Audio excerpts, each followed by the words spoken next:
Bem-vindos ao nosso segundo episódio da Luz da Fé, em que fazemos um percurso pelos 4 dogmas marianos.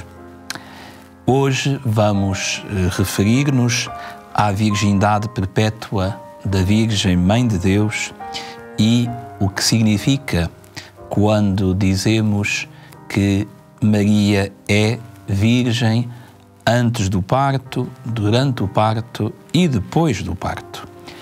Começamos, portanto, por saudar aquela que aqui nos reúne, em nome do Pai, do Filho e do Espírito Santo. Amém. Ave Maria, cheia de graça, o Senhor é convosco, bendita sois vós entre as mulheres, e bendito é o fruto do vosso ventre, Jesus. Santa Maria, Mãe de Deus, rogai por nós, pecadores, agora e na hora da nossa morte. Amém. Em nome do Pai, e do Filho, e do Espírito Santo. Amém.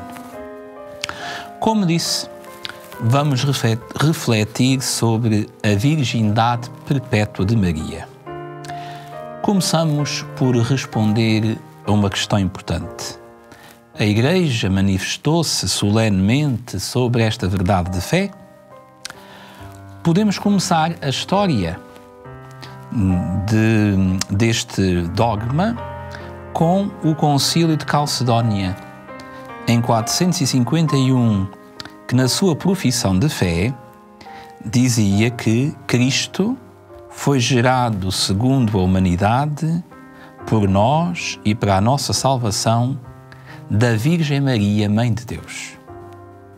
Depois, também o Terceiro Concílio de Constantinopla, em 681, proclama que Jesus Cristo foi gerado segundo a humanidade pelo Espírito Santo da Virgem Maria.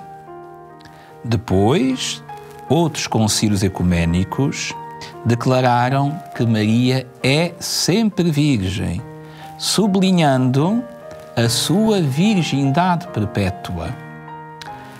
Chegamos ao Concílio Vaticano II, e o Concílio Vaticano II também se pronunciou sobre esta verdade de fé. De facto, se lermos atentamente a Lumen Gentium no número 63, concluímos que também o Vaticano II se referiu a esta verdade de fé quando disse: acreditando e obedecendo, Maria gerou na terra, sem ter conhecido varão, por obra e graça do Espírito Santo, o Filho do Eterno Pai. Nova Eva, que acreditou sem a mais leve sombra de dúvida, não na serpente antiga, mas no mensageiro celeste. Portanto, também nos nossos dias, a Igreja fez questão de sublinhar mais uma vez que a Virgem gerou na terra sem ter conhecido varão, por obra e graça do Espírito Santo. Mas uma pergunta se impõe imediatamente. Quando dizemos que a Virgem Maria é perpetuamente virgem, estamos a referir-nos simplesmente ao seu aspecto espiritual, que ela é virgem na sua vontade, na sua intenção, na sua dedicação total a Deus, ou também nos referimos ao aspecto físico? Também nos referimos ao aspecto corporal. É um assunto muito discutido hoje em dia, é um assunto muito atacado hoje em dia e até é um assunto um pouco posto em causa, se podemos continuar a dizer isso, até posto em ridículo, para sermos sinceros, em alguns casos. Respondemos a esta dúvida citando o Catecismo da Igreja Católica no seu parágrafo 496. E o Catecismo da Igreja Católica ensina: desde as primeiras formulações da fé, a Igreja confessou que Jesus foi concebido unicamente pelo poder do Espírito Santo no seio da Virgem Maria, afirmando igualmente o aspecto corporal deste acontecimento. Jesus foi concebido do Espírito Santo sem sêmen de homem. Portanto, Esta é a profissão da fé católica com o Catecismo da Igreja Católica. A virgindade perpétua da Mãe do Senhor também diz respeito ao aspecto corporal. Os santos padres, diz o Catecismo, veem na conceição virginal o sinal de que foi verdadeiramente o Filho de Deus que veio ao mundo numa humanidade como a nossa. Portanto, quando afirmamos que Maria é sempre virgem, afirmamos também que o é no seu aspecto corporal, como nos ensina o Catecismo. Por outro lado, a Igreja ensina-nos ainda que, quando dizemos que a Virgem Maria é totalmente e permanentemente virgem, que esta verdade de fé está unida às outras verdades de fé acerca da Mãe do Senhor. Por exemplo, a expressão usada para a definição do dogma da Assunção diz: a Imaculada Mãe de Deus, sempre Virgem Maria. A Imaculada Mãe de Deus, sempre Virgem Maria.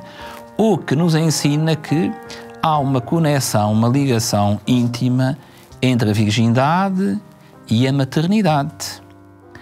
Duas prerrogativas miraculosamente unidas na geração de Jesus, que é verdadeiro Deus e verdadeiro homem. Portanto, a virgindade de Maria está intimamente ligada à sua divina maternidade e intimamente ligada à sua perfeita santidade. Portanto, acreditamos que a Imaculada Mãe de Deus e sempre Virgem foi elevada ao céu em corpo e alma. Todavia, devemos perguntar também, naturalmente, e onde é que na Sagrada Escritura encontramos a fonte para esta verdade da nossa fé? Podemos citar duas fontes principais. Primeiro, no Evangelho de São Mateus, o evangelista apresenta a origem virginal de Jesus como cumprimento da profecia de Isaías. Eis que a Virgem conceberá e dará à luz um filho que será chamado Emanuel, que significa Deus conosco. Deste modo, Mateus conclui que a concepção virginal é um objeto de reflexão na primeira comunidade cristã. A primeira comunidade cristã tinha isto em consideração, que compreendeu que a Virgem estava dentro do mistério da salvação e que é pela virgindade de Maria que o Deus conosco veio habitar no meio de nós. Em São Lucas, no episódio da Anunciação, portanto estamos em Lucas 1, 26, 38, o evangelista chama a Maria Virgem, referindo a sua intenção, da Virgem, de Maria, de preservar a sua virgindade como uma forma de agradar a Deus e de integrar a sua virgindade na sua prodigiosa maternidade. Ou seja, Maria, que tinha feito um voto de virgindade, entrega o seu voto de virgindade ao grande mistério, ao desígnio divino, àquilo que Deus queria, e, pelo seu sim virginal, pode ser também mãe. A afirmação da concepção virginal de Cristo, pelo Espírito Santo, exclui, portanto, algumas tentativas, ainda hoje atuais, que dizem que este relato de São Lucas faz eco de uma lenda pagã sobre uma virgem que concebia e dava à luz um Deus. Não estamos diante de lendas pagãs. Estamos diante do grande e misterioso agir de Deus que escolhe uma virgem para que seja mãe do seu próprio filho. É isto que nós acreditamos. No seu desígnio salvífico, portanto, Deus quis que o seu Filho unigênito nascesse de uma virgem. Esta é a nossa fé. Deus quis que o seu Filho unigênito nascesse de uma virgem. E tal decisão indica-nos a profunda ligação que há entre a virgindade de Maria e a encarnação do Verbo Divino. Portanto, a virgindade da Mãe está intimamente ligada à encarnação do Filho Divino. Também nos diz o Catecismo da Igreja Católica, no seu número 502. O olhar da fé pode descobrir, em ligação com o conjunto da revelação, as razões misteriosas pelas quais Deus, no seu desígnio salvífico, quis que o seu Filho nascesse de uma virgem. Tais razões dizem respeito tanto à pessoa e missão redentora de Cristo, como ao acolhimento dessa missão por Maria, para bem de todos os homens. Portanto, nós vemos no conjunto da revelação as razões misteriosas pelas quais Deus quis que o seu Filho nascesse de uma virgem. É daqui que devemos partir. Foi Deus que assim designou, foi Deus que assim decidiu.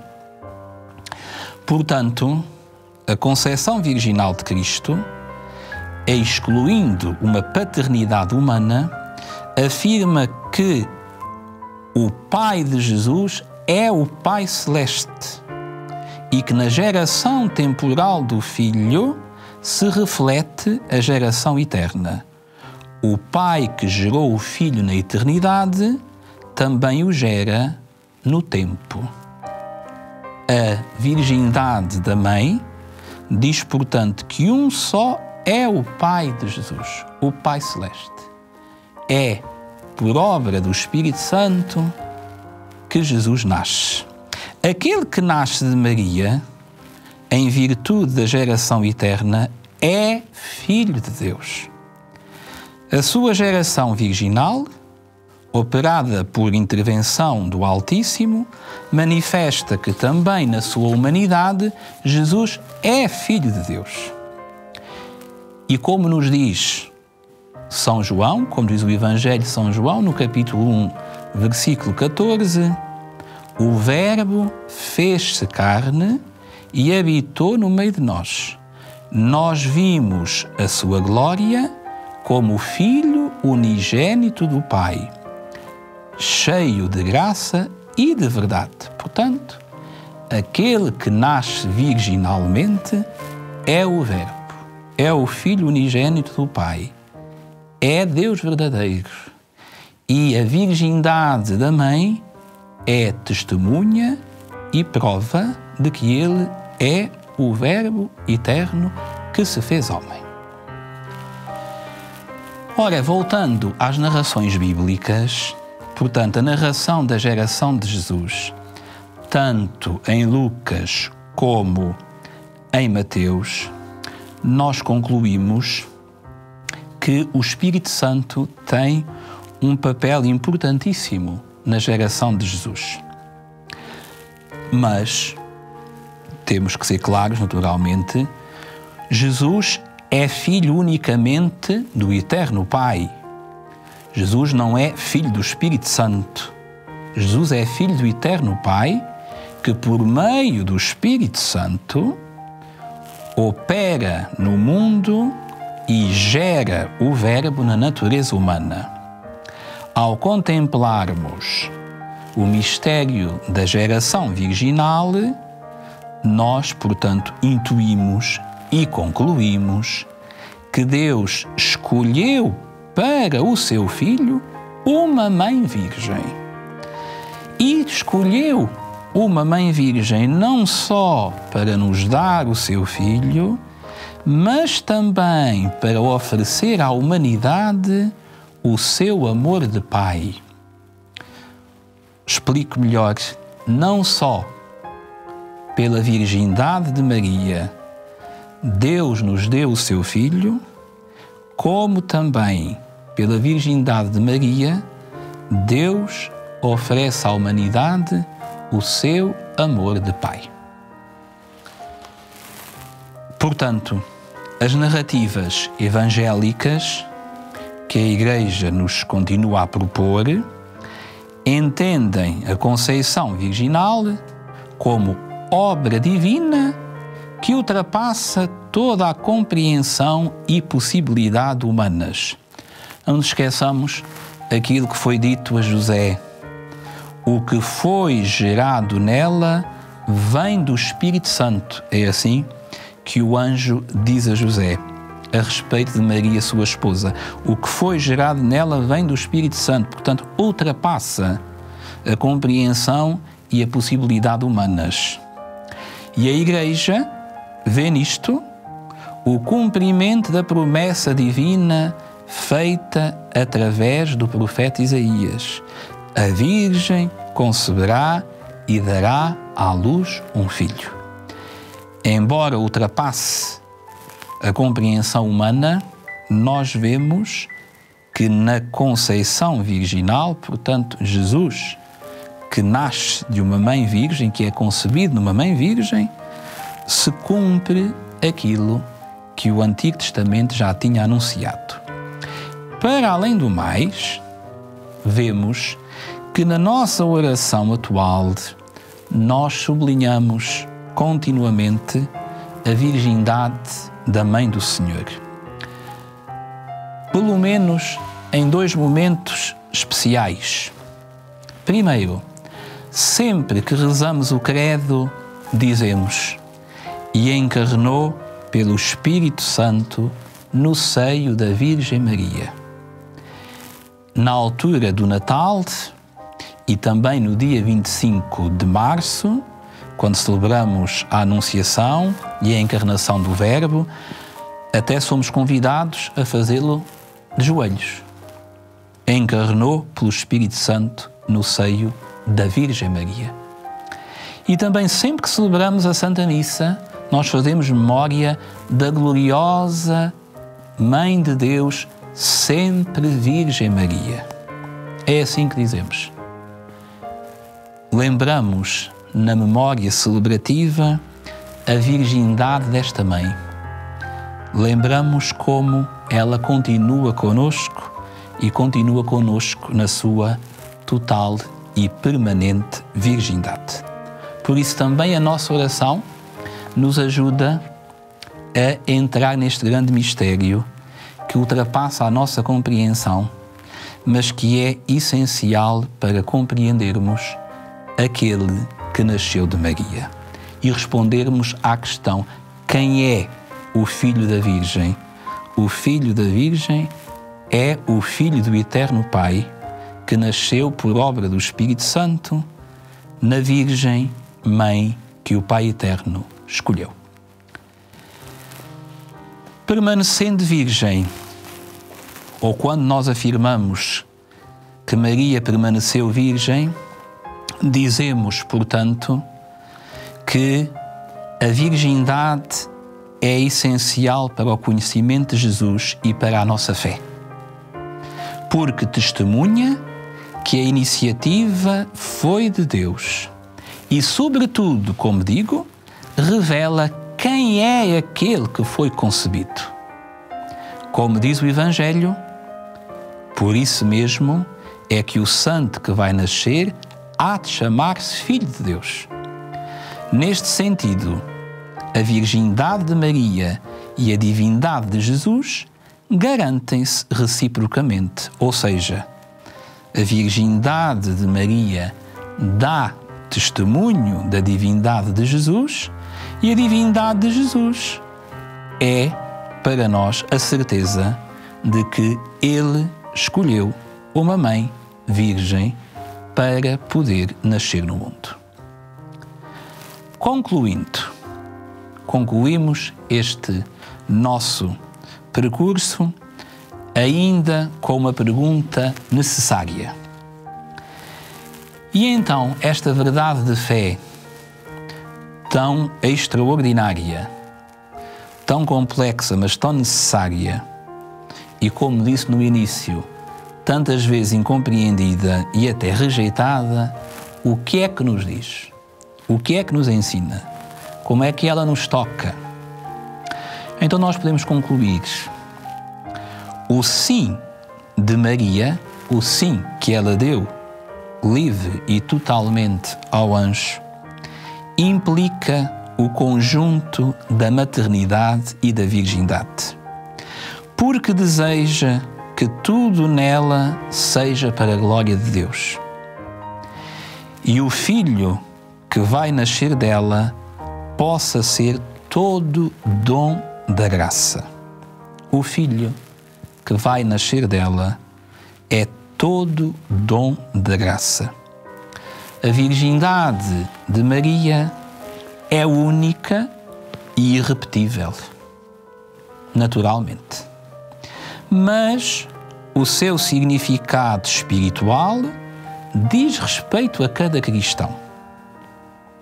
Ele é, em síntese, portanto, o significado espiritual desta verdade de fé, da virgindade da Mãe do Senhor, está relacionado com a fé de cada um.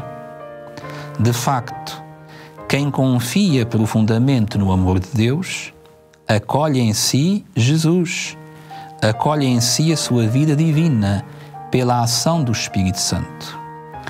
Como a Virgem Maria acolheu em si, pela sua fé e pela sua total dedicação, o Filho de Deus, também nós, pela fé, acolhemos em nós o Filho de Deus. Devemos aprender com a Virgem a estarmos abertos totalmente ao dom da graça. E, portanto, esta nossa verdade de fé é uma verdade que também nos ensina a uma total disponibilidade para Deus, uma total disponibilidade para aquilo que Ele nos pedir. Terminamos, portanto, sublinhando que, segundo a humanidade, segundo a carne, como também podemos dizer, pela força do Espírito Santo, Jesus foi gerado da Virgem Maria. Foi gerado naquela que é propriamente Mãe de Deus. Ela é sempre virgem. Não devemos ter receio de declarar a virgindade perpétua da Mãe do Filho de Deus, porque a virgindade perpétua da Mãe do Filho de Deus foi assim destinada pelo Pai Eterno. Foi o Pai Eterno que quis que a mãe do seu Filho fosse perpetuamente virgem. E esta virgindade ensina-nos que, se nos abrirmos à graça de Deus e nos abrirmos à sua ação, também Jesus pode nascer em nós e, por nós, também Jesus pode nascer no mundo. Faço a todos um desafio de lermos bem aquilo que nos diz o Catecismo da Igreja Católica. O Catecismo da Igreja Católica dedica muitos parágrafos a esta verdade de fé. Eu aqui citei o parágrafo, o número, como quisermos chamar, o parágrafo 502. Mas há mais. E o Catecismo da Igreja Católica resume de forma muito importante e de forma muito atual aquilo em que nós acreditamos. E hoje é preciso que saibamos dar as razões da nossa esperança. É preciso que saibamos dizer aos outros aquilo em que acreditamos. E é preciso que saibamos dizê-lo com aquilo que a Igreja nos ensina. E aquilo que a Igreja nos ensina está de forma muito bem compendiado nestes documentos. Portanto, termino, fazendo este desafio a todos. Vamos usufruir da beleza que é o catecismo, vamos usufruir dos seus ensinamentos para podermos conhecer melhor tão grandes mistérios.